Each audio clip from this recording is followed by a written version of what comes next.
A lot of us feel like we don't deserve to have our dreams come true or have good things happen to us. And sometimes, no matter how far we've made it or how much we've already accomplished, we still don't feel content. Why is that? The answer isn't an easy one. Most likely, it's when we grapple with feelings of self-loathing. Self-loathing is defined as hatred for oneself that often manifests as anger, self-sabotage, a negative view of oneself, and low self-esteem. It's important for a person to be aware of their feelings and attitudes towards themselves so they can start to change for the better.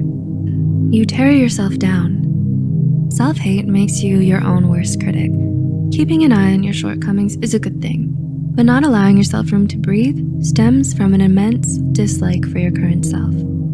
You think extremely harsh things about yourself and indulge in self-pity a lot, so much that tearing yourself down has become a daily habit for you. Everyone makes mistakes, but you're so hard on yourself that you can't forgive yourself when you mess up. You're quick to blame yourself whenever something goes wrong, even if it's not your fault. You never commend yourself for a job well done, but rather criticize yourself for even the tiniest of mistakes.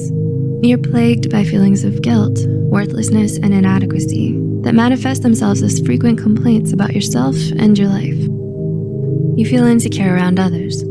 If you find that other people make you feel insecure about yourself a lot, it might be time to ask yourself why. Most likely it's because you're constantly comparing yourself to them and feeling like you'll never be able to measure up, no matter what you do. Subjecting yourself to this kind of harsh judgment is a definite sign that you hate yourself. When you look at someone else, you always focus on all the things that they have that you don't, and it makes you ungrateful for all the good things you do have. You can't help but feel bad about yourself whenever you're around someone who's happy, confident, smart, attractive, or successful. You neglect your self-care. Do you want your loved ones to be happy and taken care of? Chances are, you probably answered yes right away, because when you love someone, you want what's best for them. So if you really loved yourself, you'd want that for you too. This is why neglecting your self-care is a form of self-hatred. You don't sleep well, you're not eating right, you don't exercise, you don't try to look nice for yourself, and you don't do things that make you happy. It's not that you don't have the time or can't be bothered enough. It's more about refusing yourself the pampering because of a deep-seated grudge with yourself. Since your insides are at war with you, it only seems right to let yourself show it outwardly as well. So when you look in the mirror, all you see is a haggard reflection, unworthy of love, and that's how you like it. You don't let yourself be happy. You're a pessimist who's quick at finding the negative aspect in every situation. You're wary of compliments or praise because it seems mocking. You don't see yourself in a positive light and refuse to believe what others say.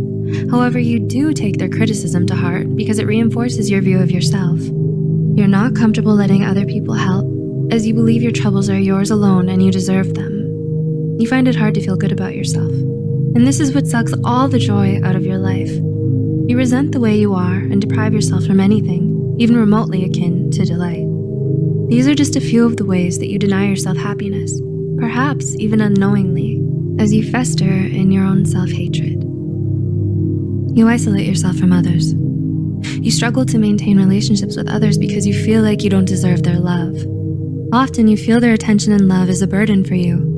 You don't consider yourself good enough to remain in the circle. Since you have a low concept of your own self, you feel like they're judging you as well.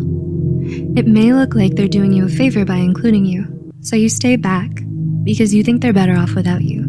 You feel guilty for hanging out with them because you believe your presence is an intrusion upon them and you're holding them back. Your inability to love yourself makes you unwilling to accept love from others as well.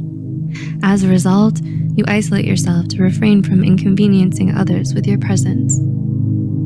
You put on a facade for others. You're one way when you're by yourself, and then another when you're around other people. You wear a mask and don't let other people see the real you because you hate who you are. You try so hard to fit in and be liked by everyone, and you constantly wish that you were someone else. You feel ashamed of your true self, and you think that no one will ever be able to accept you, so you'd rather pretend to be someone you're not. You're afraid to dream big. Having ambition and dreaming something big for yourself scares you. You smother your own hopes and aspirations because you think you'll never be able to achieve them, so what's the point? You look down on yourself and all that you can do and refuse to leave your comfort zone. The possibility of failure and rejection terrifies you. You easily feel discouraged and worthless the moment you encounter a setback. You deny yourself opportunities to grow and have new experiences because you don't believe in yourself. Your insecurities make it hard for you to see your capabilities, and you can't allow yourself to succeed.